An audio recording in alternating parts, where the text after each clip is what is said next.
Inspector James Morgan stood at the entrance of the old mansion, his experienced eyes scanning the elaborate front door. Something wasn't right. The brass handle gleamed too brightly in the morning sun. Someone had wiped it clean. "When did you last see your sister, Mr. Roberts?" Morgan asked the nervous man beside him. 3 days ago. Sarah always comes for Sunday dinner, but she never showed up this time, William Roberts replied, wringing his hands. Her car is still in the driveway, but she's not answering her phone. Morgan nodded slowly, taking in the perfectly maintained garden and spotless windows of Sarah Roberts' Victorian home. At 55, Sarah was a successful author known for her mystery novels. The irony wasn't lost on him. Did she mention any concerns? Anyone following her or making threats? William shook his head. No, but she was excited about her new book. Said she'd discovered something that would change everything. Morgan tried the door. Unlocked. The foyer was dark and cold, with a faint smell of cleaning products in the air. His flashlight beam revealed no signs of struggle, but the usual layer of dust on the antique furniture was missing. In the study, Sarah's laptop sat closed on the mahogany desk. A half-empty cup of tea had left a ring on a stack of papers. Morgan pulled on gloves and lifted the cup. The liquid inside was fresh. "Someone's been here recently," he muttered, examining the papers. Research notes about a local cold case from 1985, the disappearance of young Emily Chen from this very neighborhood. The basement door caught his attention. A fresh scratch marked the frame, and the key was missing from its usual hook. Morgan drew his gun and descended the stairs, William close behind. The basement was immaculate, too clean for a storage space. Morgan's torch caught something metallic behind an old bookshelf. Moving closer, he found a hidden door, its hinges recently oiled. "I never knew this was here," William whispered. The door opened to reveal a small room lined with filing cabinets.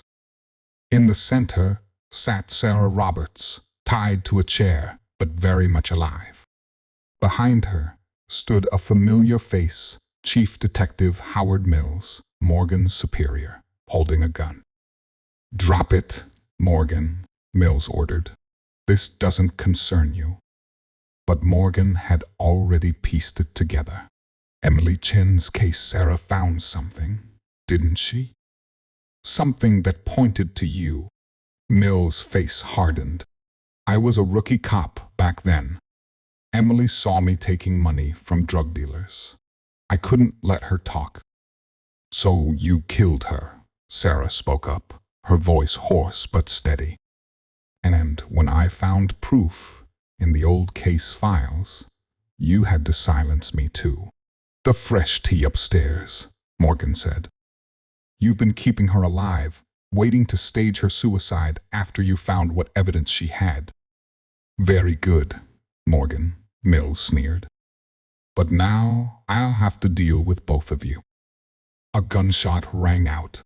Mills crumpled, dropping his weapon.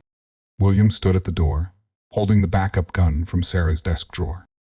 "My sister writes mysteries," he said shakily. "She always said to check the desk first." Later, as paramedics checked Sarah and Mills was led away in handcuffs, Morgan examined the evidence. Sarah had uncovered police reports, witness statements, and an old diary that placed Mills at the scene of Emily Chen's disappearance. "I never thought my research would uncover a real killer," Sarah said, wrapped in a shock blanket. "Though I must say, this will make an excellent book." Morgan smiled. "Just make sure to change the names. And maybe invest in a better security system." "Oh, I will," Sarah assured him. "But first, I need to finish Emily Chen's story. Her family deserves to know the truth after all these years." As Morgan watched Sarah hugging her brother, he thought about how the past never truly stays buried. Sometimes it takes a mystery writer to uncover the truth that detectives miss. And sometimes, the best clues are the ones hiding in plain sight, like a too clean door handle on a dusty old house.